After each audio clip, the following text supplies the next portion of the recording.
Dear friends, मैं doctor Naresh Kumar Agarwal, associate professor, department of ABST, government girls college Chomu. आज हम redemption of preference share का जो कंसेप्ट है कि उसके बारे में कौन कौन सी विधियां हैं और उन विधियों का उपयोग करके शोधन करते हैं तो लेखांकन प्रविष्टियां किस प्रकार से करते हैं। तो आज एक न्यूमेरिकल क्वेश्चन लेकर मैं इस कंसेप्ट को समझाऊंगा। मैंने आपको पहले वीडियो के अंतर्गत रिडम्पशन ऑफ प्रेफरेंस शेयर का अर्थ, इसके निर्गमन के संबंध में कंपनी अधिनियम के प्रावधान, इनके शोधन की विधियों का उपयोग करने पर लेखा पुस्तकों में लेखांकन प्रविष्टियाँ कैसे करते हैं, इनके बारे में बता चुका हूँ। आज हम एक न्यूमेरिकल क्वेश्चन लेकर इनका व्यवहारिक उपयोग कैसे होता है ये बताने वाला हूँ। तो पहले मैं क्वेश्चन पढ़ देता हूँ और उसके बाद में उसका सॉल्यूशन हम करेंगे। क्वेश्चन इस प्रकार है, एक कंपनी ने वर्ष 2006 में 100 रुपये वाले 4008% शोधनीय अधिमान अंश निर्गमित किए थे। कंपनी ने इन अंशों का 5% प्रीमियम पर 2016-17 में शोधन करने का निश्चय किया।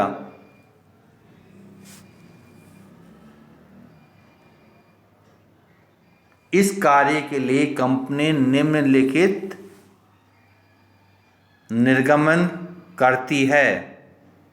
ए, 100 रुपये वाले 2500 इक्विटी अंश 10% प्रीमियम पर। बी, 100 रुपये वाले 1007% ऋण पत्र सममूल्य पर। कंपनी ने आवश्यक शेष राशि की व्यवस्था अपने स्वतंत्र लाभों में से की।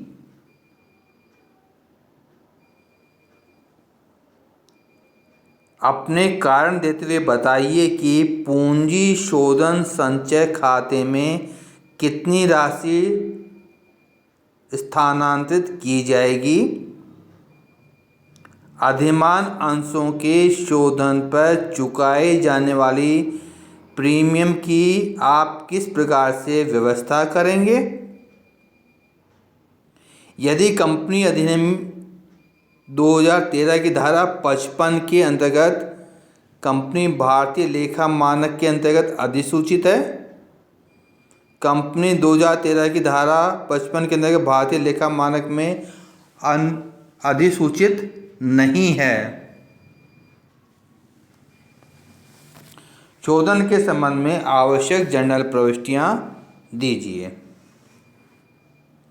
देखिए, इस कंपनी ने जो अधिमान अंश निर्गमित कर रखे हैं, ये कंपनी नई जो कंपनी अधिनियम 2013 जो वर्तमान में प्रचलित है, उसको लागू होने से पहले कंपनी ने अधिमान अंश निर्गमित कर रखे हैं। कंपनी इन अंशों का शोधन 5% प्रीमियम पर करना चाहती है। यानी 100 रुपये वाले 4000 अंश जिनका शोधन होना है, यानी 4 लाख रुपए हमको कैपिटल के चाहिए, 5% प्रीमियम यानी 20,000 रुपये हमको प्रीमियम के चाहिए, यानी कुल 4,20,000 की व्यवस्था शोधन के लिए करनी है। कंपनी इस कार्य के लिए 2 विधियों का एक साथ प्रयोग कर रही है। कंपनी अंशों का निर्गमन में भी कर रही है, नए अंशों का शोधन के लिए, और दूसरा उपयोग कर रही है कि वह अपने कुछ रिजर्व्स का भी उपयोग शोधन के लिए करेगी। आपसे 2 बातें पूछी गई हैं इसके अंतर्गत कि कंपनी अपने कैपिटल रिडम्पशन रिजर्व अकाउंट में कितनी राशि ट्रांसफ़र करेगी। और दूसरी पूछी है कि जो प्रीमियम की राशि है उसकी व्यवस्था कंपनी कहाँ से करेगी, और इसके बाद में लेखा पुस्तकों में कंपनी जर्नल प्रविष्टियाँ कौन कौन सी करेगी। इसके संबंध में देखिएगा, कंपनी अधिनियम 2013 की धारा 55 के अनुसार अधिमान अंशों का शोधन नए निर्गमन से प्राप्त राशि एवं लाभांश वितरण हेतु उपलब्ध लाभ या संचय में से किया जा सकता है। अधिमान अंश पूंजी की जितनी राशि का शोधन लाभों में से किया जाना है या संचय में से किया जाना है, उतनी राशि आपको कैपिटल रिडम्पशन रिजर्व अकाउंट में ट्रांसफ़र करना आवश्यक है। यानी यदि 4 लाख में से हम 1 लाख रुपए कैपिटल रिजर्व का उपयोग करते हैं तो उतनी राशि कैपिटल रिडम्पशन रिजर्व में ट्रांसफ़र करनी होगी। एग्जैक्ट अमाउंट क्या है मैं आपको बताने वाला हूँ। अभी मैंने एग्जाम्पल दिया है केवल ये। इस क्वेश्चन के अंतर्गत 4 लाख रुपए अंकित अंश पूंजी की राशि का शोधन किया जाना है। इसके लिए कंपनी ने 2500 इक्विटी अंश 100 रुपये वाले इशू किए हैं, यानी इनसे हमको 2,50,000 रुपये प्राप्त हो जाएंगे और 10% प्रीमियम प्राप्त होगी इन पर हमको, यानी 25,000 रुपये हमको प्रीमियम प्राप्त हो जाएगी। ऋण पत्रों से हमें 1 लाख रुपये प्राप्त हो जाएंगे।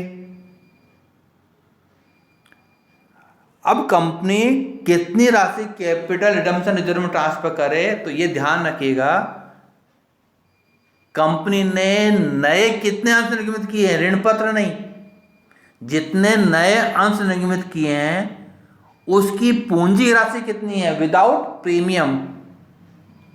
जैसे इस क्वेश्चन में 2,50,000 रुपये कैपिटल के प्राप्त होंगे और 25,000 रुपये प्रीमियम के प्राप्त होंगे नए अंशों के निर्गमन से।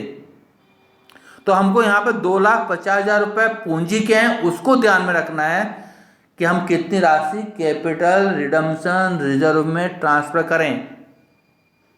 कुल 4 लाख रुपए का शोधन हमें करना है अधिमान अंशों की पूंजी का, उनमें से 2,50,000 रुपये हमको नए अंशों के निर्गमन से प्राप्त हो गए, यानी शेष 1,50,000 रुपये इसका उपयोग जो हम शोधन के लिए रिजर्व से प्रयोग करना चाहते हैं, लाभांश वितरण के लिए उपलब्ध लाभों में से करना चाहते हैं,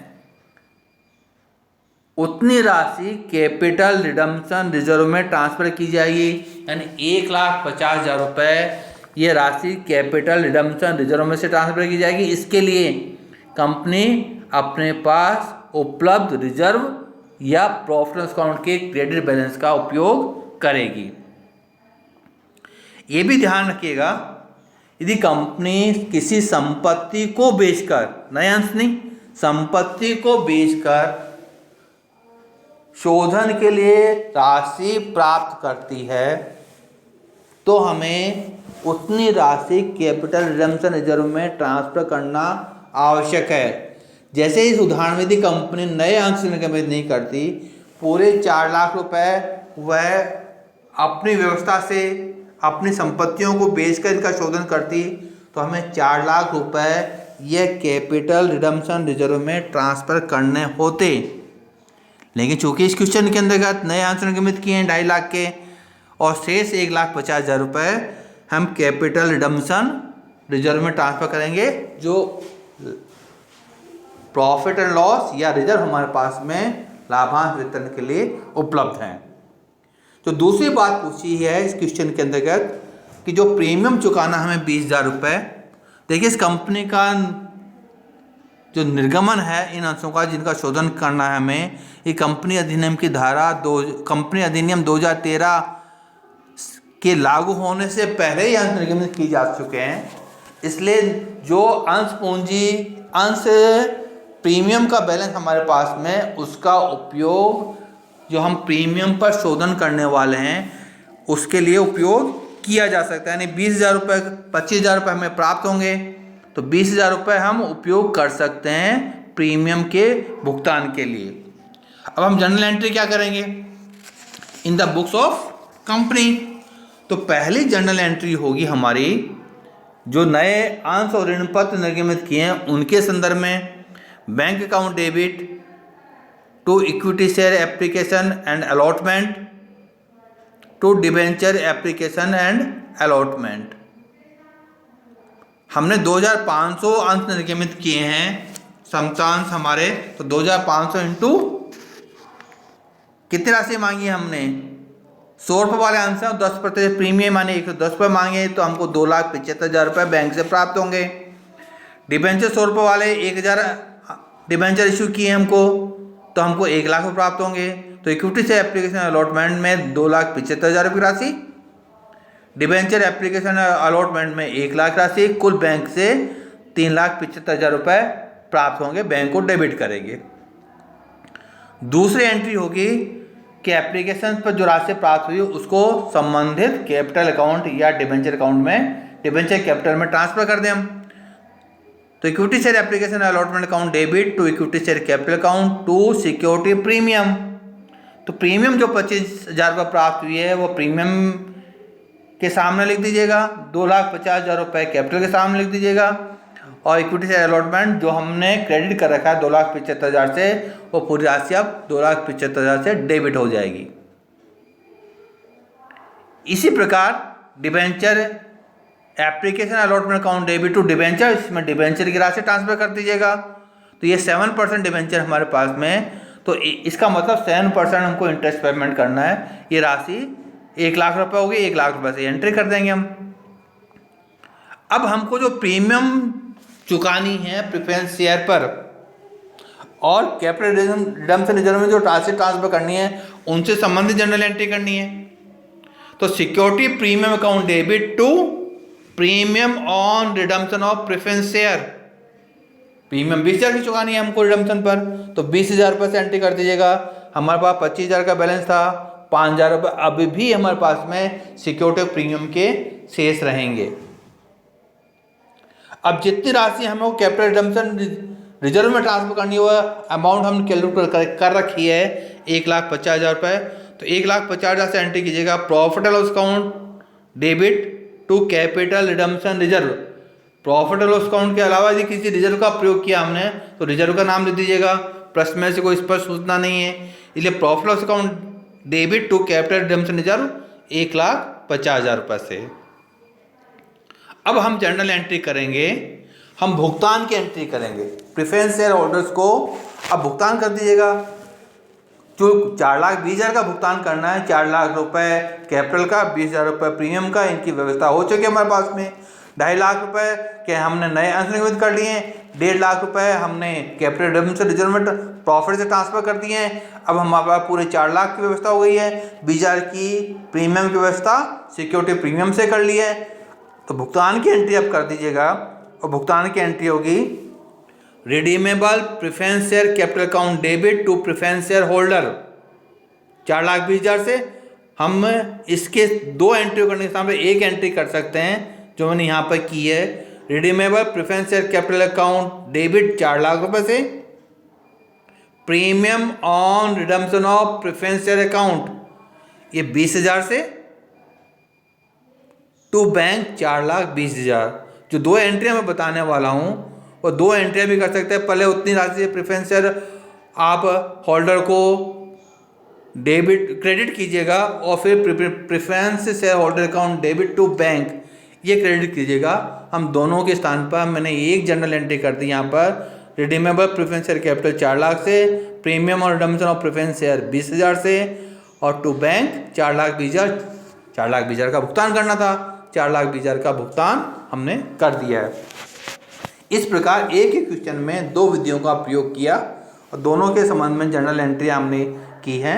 आप लोगों को कोई भी जर्नल एंट्री या पॉइंट समझ में नहीं आया हो तो आप व्हाट्सएप पर या मेरे फ़ोन पर बात कर सकते हैं। Thank you.